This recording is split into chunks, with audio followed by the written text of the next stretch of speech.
Hello students, welcome back to Shweta Paik nursing academy. तो आज का जो टॉपिक है बहुत ही इंटरेस्टिंग टॉपिक है मिडवाइफरी का, दैट इज़ मोलर प्रेगनेंसी और हाइडेटेटिव फॉर्म मोल। तो मोलर जो प्रेगनेंसी क्या होता है, इसका क्या डेफिनेशन होता है?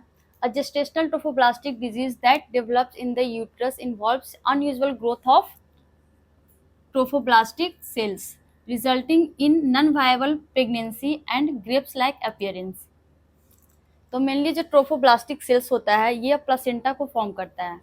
तो अगर ट्रोफोब्लास्टिक सेल्स जो है वो उसमें अनयूजुअल अनकंट्रोल ग्रोथ होने लगता है हमारे यूट्रस के इनसाइड, तो एक वो जो है ग्रे ब्लैक अपीयरेंस देता है, जिसके कारण जो प्रेगनेंसी होती है वो वायबल नहीं रह पाती। मतलब कि जो फीटस होता है वो लाइव नहीं रह पाता, बेबी जो होता है वो लाइव नहीं रह पाता यूट्रस में।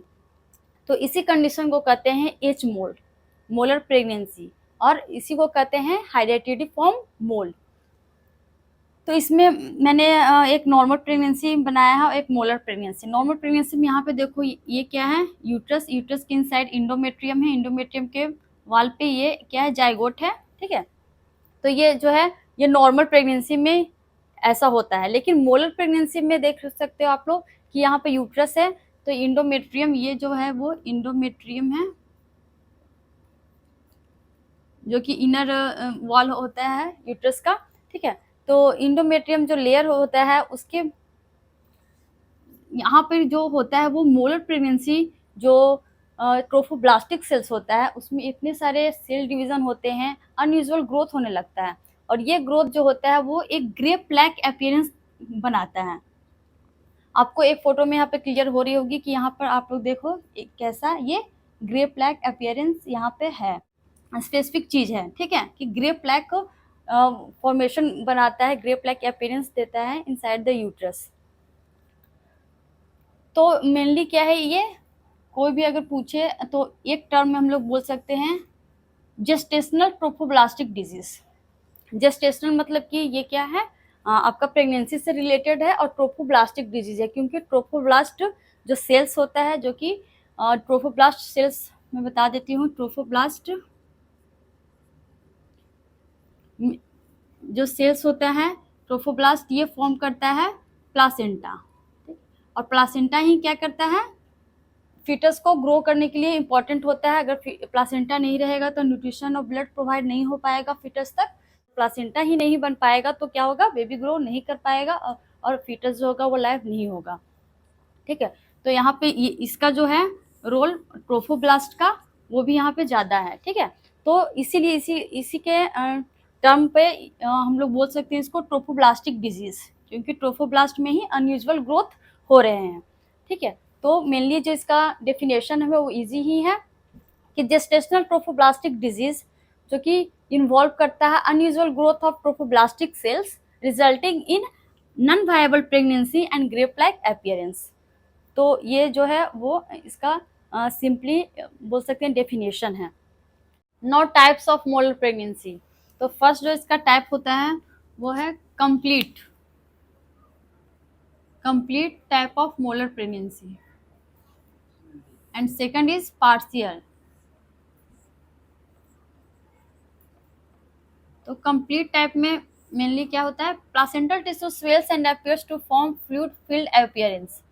ठीक है, तो इसमें जो ग्रे ब्लैक अपीयरेंस जो ट्यूमर बन जाता है, जो सिस्ट बन जाता है यूट्रस के अंदर, वो उसमें क्या होता है, फ्लूइड उसमें भरा होता है। ठीक है, कंप्लीट टाइप में, और देयर इज नो फीटस, इसमें फीटस जो होता है वो नहीं होता है। पार्शियल टाइप में क्या होता है, the placenta might have both regular and irregular tissue, there may be foetus but the foetus can't survive. तो यहाँ पे जो है प्लासेंटा में दोनों रेगुलर और इरेगुलर दोनों टाइप के टिश्यूज होते हैं, इसमें फीटस भी हो सकते हैं। ठीक है, लेकिन जो फीटस होता है वो सर्वाइव नहीं कर सकता है, लाइव नहीं रहता है। ठीक है, सेकंड टाइप में दैट इज पार्शियल। और कंप्लीट में क्या होता है, इसमें फीटस नहीं होता है, और फ्लूइड जो होता है उसमें जो सिस्ट होता है उसमें फ्लूइड जमा होता है। ठीक है, तो ये टू टाइप्स हैं, कंप्लीट और पार्शियल। जो कंप्लीट टाइप्स में होता है, इसका जो कॉजेज है मेनली, तो हम देखते हैं इसका क्या क्या कॉज, कैसे इसको डेवलप ही कैसे होता है बॉडी में।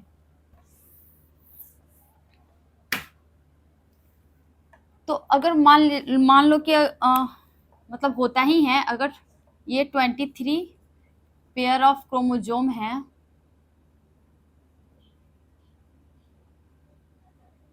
हमारे जो क्या होता है सेल में 23 पेयर्स ऑफ क्रोमोजोम होता है, और जाइगोट, ठीक है,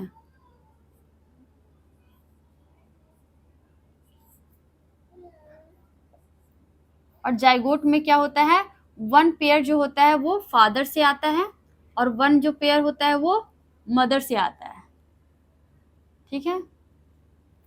1 पेयर फादर से आता है, 1 पेयर ऑफ क्रोमोजोम, और 1 पेयर ऑफ मदर साइड से आता है। लेकिन जो complete type of molar pregnancy होता है, उसमें एट फर्टिलाइजेशन क्या होता है, फर्टिलाइजेशन के समय क्या होता है, जो मदर के साइड से जो क्रोमोजोम आता है वो या तो मिसिंग होगा या वर्क नहीं करेगा। जो ये सेट ऑफ क्रोमोजोम होता है ना, जो मदर के साइड से आ रहा है, वो मिसिंग होगा और नॉट वर्क, या वर्क नहीं करेगा, काम नहीं करेगा इसका, ठीक है। और जो फादर का जो क्रोमोजोम होगा, वो फादर का क्रोमोजोम रहेगा, ठीक है। और इसका मेन जो रीजन ये होता है कि ये जो फर्टिलाइजेशन होता है वो एक एग को 2 स्पर्म फर्टिलाइज करता है, ठीक है। तो फर्टिलाइजेशन के समय यहाँ पर 2 स्पर्म फादर के साइड से आ जाता है, ठीक है। तो फादर के साइड से 2 स्पर्म आता है, और जो मदर के साइड से जो क्रोमोजोम आता है वो तो मिसिंग होता है या तो वर्क नहीं करता है, ठीक है। तो इसमें जो होता है वो क्या हो जाता है कि सेल्स जो होता है इसी कारण वो डुप्लीकेशन उसका होते जाता है, उसका जो होता है एबनॉर्मल हो जाता है सेल्स, ठीक है, ट्रोफोब्लास्टिक सेल्स। 2 स्पर्म जो होता है वो 2 स्पर्म जो होता है एक एक को फर्टिलाइज करता है, ठीक है, इस तरह से। और फिर जो जो सेल्स होता है, क्योंकि यहाँ पर जो मदर का जो क्रोमोजोम होता है वो वर्क नहीं कर रहा होता है, जो मिस हो जाता है, इस कारण से जो होता है सिर्फ फादर का ही यहाँ पे क्रोमोजोम क्या होता है मल्टीप्लाई किया जाता है, और क्या होता है सिर्फ स्पर्म का ही जो रहता है, सिर्फ फादर के साइड से ही क्रोमोजोम सिर्फ प्रोवाइड होता है। तो जो जो सेल्स हो जाते हैं वो क्या हो जाता है, grape like structure, abnormalities develop हो जाती है, क्या हो जाता है ये, इसी को वो मोलर प्रेगनेंसी डेवलप हो जाती है, ठीक है। और पार्शियल टाइप में क्या होता है मेनली, ठीक है, पार्शियल टाइप में इसका जो कॉज है, तो ये जो है मैं बता रही हूँ ये है वो, इसका टाइप्स नहीं, इसका टाइप्स में ही मतलब है, लेकिन कंप्लीट का अदर मैं तरह से बता रही हूँ, अदर इसका कॉज है और पार्शियल का अदर कॉज है, तो ये कॉजेस में ही आ गए, ठीक है, कॉजेस ऑफ मोलर प्रेगनेंसी में। और पार्शियल टाइप में जो होता है ये 23 पेयर्स ऑफ जो जो क्रोमोजोम्स जो होते हैं, सॉरी यहाँ पे क्या होगा, क्रोमोजोम। तो पार्शियल टाइप में जो 23 पेयर्स ऑफ जो क्रोमोजोम्स होता है, ठीक है, जो मदर के साइड से जो यहाँ पर मान लो 23 पेयर्स हैं क्रोमोजोम्स, ठीक है, बॉडी में, ठीक है, मदर की बॉडी में या जो पेशेंट के बॉडी में, तो 1 और 1 जो फादर के साइड से आया है एक, और एक मदर के साइड से आया है, ठीक है। यहाँ पर क्या होता है, एट फर्टिलाइजेशन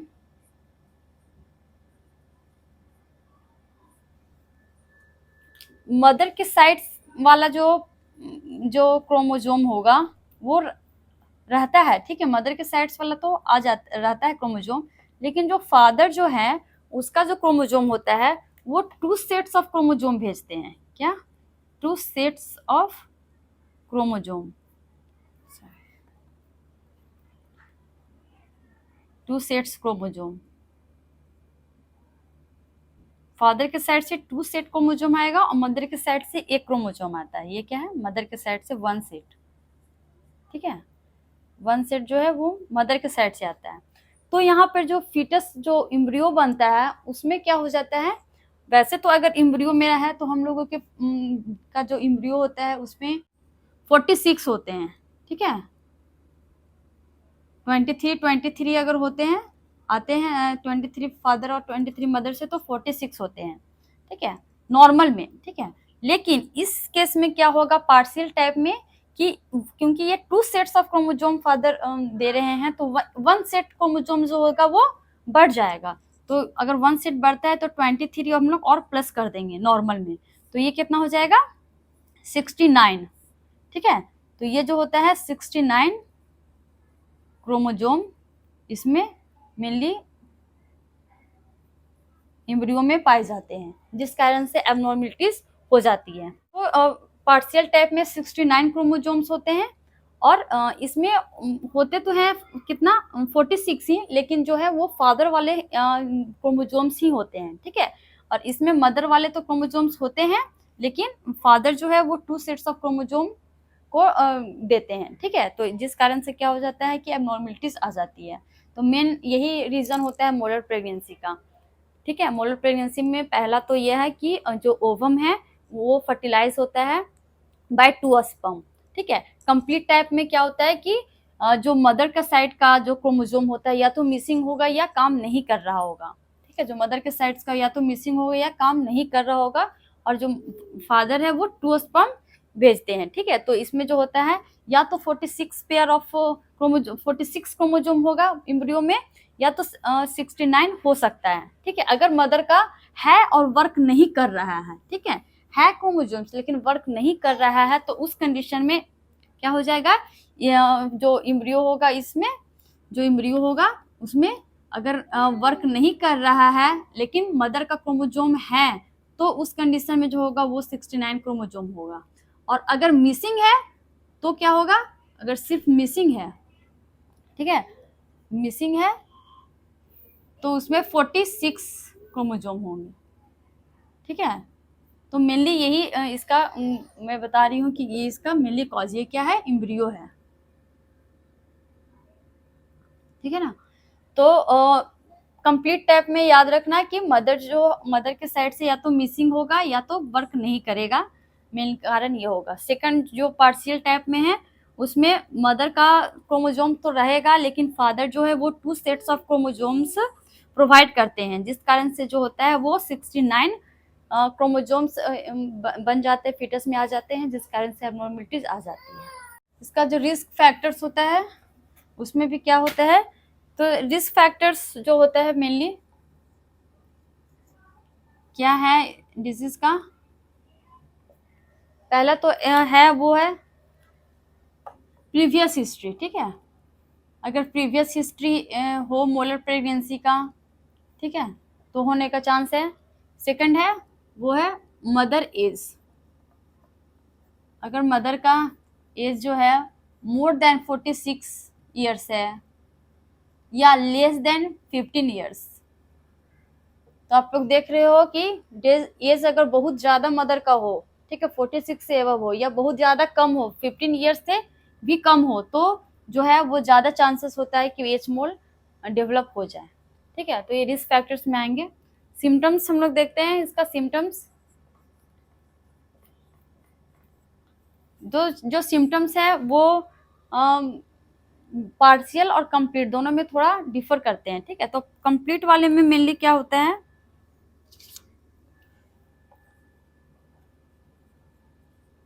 कंप्लीट और पार्शियल। ठीक है, कंप्लीट वाले में 3 जो सिम्टम्स होते हैं वो कॉमन सिम्टम्स होते हैं। First vaginal bleeding, vaginal bleeding ठीक है होने लगेगी फर्स्ट ट्राइमेस्टर ऑफ प्रेगनेंसी में ही। क्या होता है, ब्लीडिंग होना स्टार्ट हो जाएगा। वेजाइनल ब्लीडिंग या तो बहुत ही ज़्यादा डार्क हो सकता है या लाइट कलर का हो सकता है। Vaginal bleeding dark to light colour का। ठीक है, फर्स्ट है वेजाइनल ब्लीडिंग। सेकंड जो है वो है हाइपर इमेसिस, एक्सेसिव ब्लीडिंग अगर होती है, sorry excessive vomiting. Hyperemesis means क्या होता है, इमेसिस का मीन्स ही होता है वोमिटिंग। ठीक है, तो एक्सेसिव अगर वोमिटिंग का कंडीशन है, ठीक है फर्स्ट ट्राइमेस्टर में या शुरुआती दिनों में, तो जो है वो कंप्लीट टाइप ऑफ होने का ज़्यादा रिस्क होता है, उसमें ये सिम्टम्स देखने को मिलते हैं पेशेंट में। थर्ड जो है वो है हाइपरथायराइडिज्म।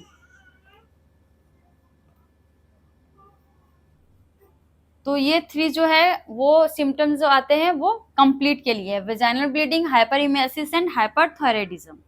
ठीक है, पार्शियल में है कि जो है हाइपरइमेसिस इसमें नहीं है, ठीक है, एक्सेसिव वोमिटिंग नहीं है, क्योंकि कंप्लीट में क्या होता है कि इसमें थोड़ा भी फीटस का होने का संभावना होता ही नहीं है, ठीक है। और पार्शियल में क्या होता है कि थोड़ा प्लासेंटल टिश्यूज जो होता है वो नॉर्मल होता है, इसलिए फीटस सेल्स भी इसमें पाया जाता है पार्शियल टाइप्स में, ठीक है। तो पार्शियल में जो है होगा वो वेजाइनल ब्लीडिंग तो होगा, ठीक है, vaginal bleeding first, and second is absence of fetal heart tone, ठीक है। पेशेंट का जो फीटल हार्ट साउंड जो होगा, हम लोग जब फीटल हार्ट साउंड देखेंगे तो उसकी टोनिसिटी कम हो सकती है, कम वॉल्यूम के साथ में सुनाई दे सकता है, या तो एब्सेंस ही हो सकता है, या तो नहीं पाया जा सकता है, ठीक है, एब्सेंस भी हो सकता है। तो ये जो है वो partial type of H molar pregnancy का सिम्टम्स है। तो अदर सिम्टम्स जैसे कि ग्रेप लाइक सिस्ट, क्योंकि डिजीज कंडीशन में सिस्ट का फॉर्मेशन होता है तो यूट्रस में भी ये रिवील होगा ग्रेप लाइक सिस्ट, ठीक है। सेकंड, पेल्विक प्रेशर और पेन, पेशेंट को पेल्विक प्रेशर हो सकता है, पेन का कॉम्प्लिकेशन, पेन का कंप्लेन कर सकती है, ठीक है। टू लार्ज यूट्रस, यूट्रस जो होगा जेस्टेशनल एज से ज़्यादा यूट्रस लार्ज हो जाएगा फर्स्ट ट्राइमेस्टर में ही, ठीक है। फर्स्ट से 3 मंथ में जो मदर का जो यूट्रस होगा वो बहुत ही ज़्यादा लार्ज हो जाएगा, बहुत ही ज़्यादा बड़ा हो जाएगा। सेकंड जो है वो है प्री क्लैम्सिया, प्री क्लैम्सिया का भी ये सिम्टम्स देखने को मिल सकता है, जैसे कि हाई बीपी हो सकता है, ठीक है, प्रोटीनूरिया हो सकता है, ठीक है, इडिमा हो सकता है, ये सब पेशेंट में देखने को मिल सकता है। तो प्री क्लैम्सिया का भी केस हो सकता है, ठीक है। तो ये सब जो है अदर सिम्टम्स में ये सब आएंगे, ठीक है। ट्रीटमेंट जो है मेनली मोलर प्रेगनेंसी का है, उसमें ट्यूमर को रिमूव करना बहुत ही ज़रूरी है, जो कि यूट्रस में सिस्ट बन चुका है उसको रिमूव करना बहुत ही ज़्यादा ज़रूरी होता है, क्योंकि वो फर्दर कॉम्प्लिकेशन डेवलप करता है, ठीक है। और इसमें जो है उसको इवेक्यूएट करते हैं हम लोग यूट्रस को by dilatation and curettage procedure, ठीक है, DNC इसको कहते हैं, DNC प्रोसीजर, DNC प्रोसीजर के थ्रू जो भी सिस्ट है बन चुका है उसको रिमूव किया जाता है। समटाइम्स हिस्टेक्टमी भी किया जा सकता है, ठीक है, अगर जो ग्रेप लाइक है वो बहुत ज़्यादा अमाउंट में है, जो सेल है वो एबनॉर्मल बहुत ज़्यादा हो चुका है,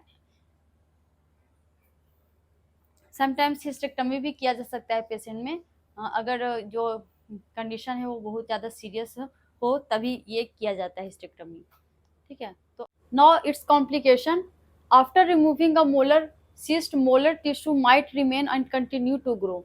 तो अगर एक बार रिमूव हो जाता है मोलर प्रेगनेंसी का सिस्ट तो ऐसा नहीं है कि वो फ्यूचर में ना डेवलप हो। समटाइम्स क्या होता है कि वो जो सेल होता है, सिस्ट का जो सेल होता है, टिश्यू होता है, वो मिडिल लेयर तक इम्बेड हो जाता है यूट्रस के इनसाइड, और वो जो होता है या समटाइम्स कुछ जो सेल्स होते हैं वो रह जाते हैं, ठीक है, यूट्रस के इनसाइड ही, और वो कंटिन्यू ग्रो करने लगते हैं। तो अगर वो ग्रो बाद जब सेकंड प्रेगनेंसी जब कंसीव होता है तो उस समय क्या होता है, वो सेल जो होता है वो कंटिन्यूअस ग्रो करने लगता है और फिर से ये कंडीशन डेवलप हो जाता है।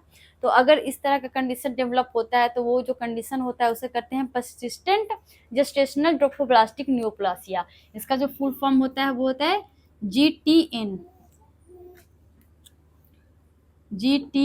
ठीक है, जेस्टेशनल ट्रोफोब्लास्टिक न्यूप्लासिया। तो ये मेनली जो होता है वो कैंसर, एक तरह से कैंसर है, न्यूप्लासिया है मीन्स ये कैंसर हो जाता है, ठीक है।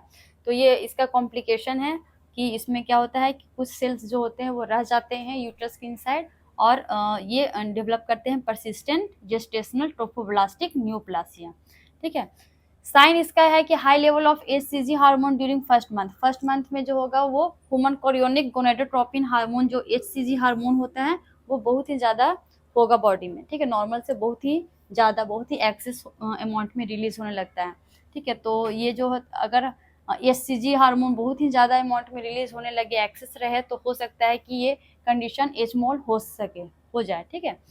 तो अगर ऐसा हो तो ये कंडीशन जीटीएन भी हो सकता है। नर्सिंग रोल में मेनली ये है कि advice to wait 6 month to 1 year for another pregnancy, क्योंकि ये जो कुछ सेल है वो रह सकता है, अनदर इसको फिर से डेवलप हो सकता है ये कंडीशन, इसलिए जो प्रेगनेंसी है वो 6 मंथ या 1 ईयर तक नहीं करना चाहिए, ठीक है, दोबारा। और जो है 1 ईयर तक मेनली जो भी फैमिली प्लानिंग मेथड होगा उसे यूज करने के लिए मेनली बोलना है, ठीक है।